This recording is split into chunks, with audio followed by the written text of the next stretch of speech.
आपण आज उमेदवारी अर्ज दाखल केला आहे आपल्या पत्नीचा.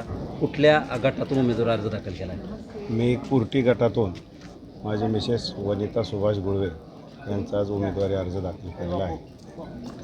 कुठल्या पक्षाच्या माध्यमातून उमेदवारी दाखल आहे? राष्ट्रवादी काँग्रेस पक्ष अजित पवार घड्याळ चिन्हावरती आम्ही आज उमेदवारी अर्ज भरलेला आहे. अजून बी फॉर्म आले नाहीत, त्यानंतर सर्व काही चित्र स्पष्ट होईल. कशा पद्धतीने आपली या निवडणुकीत रणनीती असणार आहे? आपल्यापुढं कुणाचं आव्हान असू शकतं? आव्हान तर अजून काही कळालेलं नाही, कारण पुढं कोणी फॉर्म भरला माहीत नाही आहे. परंतु ज्या पद्धतीनं कुर्टी गटामध्ये आम्ही कामं केलेली आहेत, डिक्सरचा पूल असेल, लाईट बोर्डाची कामं असतील, सबस्टेशन असतील, रस्त्याची काही कामं असतील आणि बारामती ॲग्रोच्या माध्यमातून ऊसाच्या माध्यमातून शेतकऱ्यांना आणि न्याय देण्याचं काम आम्ही सातत्याने करत आहोत. कुर्टी जिल्हा परिषद गटासाठी सविताराजे भोसले यांनी दोन्ही राष्ट्रवादीकडून आपला उमेदवारी अर्ज दाखल केला. शरद पवार गट असेल, अजित पवार गट असेल, त्यांनी देखील तो उमेदवारी अर्ज दाखल केला. आपला पण दाखल झाला आहे. हा पेच कसा सुटणार आहे नेमका?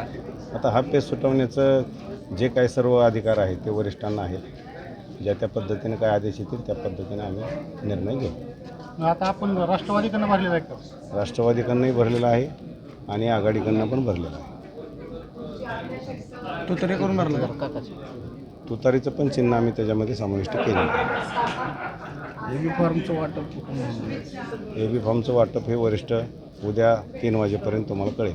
तुतारी जर असेल तर आघाडी कन्फर्म म्हणायचं, असं नाही म्हणता येणार, पण ज्या त्या सिच्युएशनप्रमाणे अजून उद्याचा दिवस आहे. कारण तुतारी आणि कमळ जरा वेगळं समीकरण वाटतं. महाराष्ट्रामध्ये तर तुम्ही आता माहितीच्या माध्यमातून किंवा महानगरपालिकेमध्ये कुठल्या युत्या कशा झाल्या आपण पाहिलेलं आहे. त्याच्यामुळे इथं पण काही समीकरणं बदलली तर काय वेगळं वाटायला नको. बदलणार आहेत का असं तुम्हाला माहीत असेल माझ्यापेक्षा. पवार कुटुंबियाच्या अगदी निकटवर्ती म्हणून तुमची ओळख आहे. आता वरिष्ठ पातळीवर काय त्याची चर्चा? मला तर अजून एवढ्या वरिष्ठ पातळीच्या गोटामध्ये मी नाही आहे.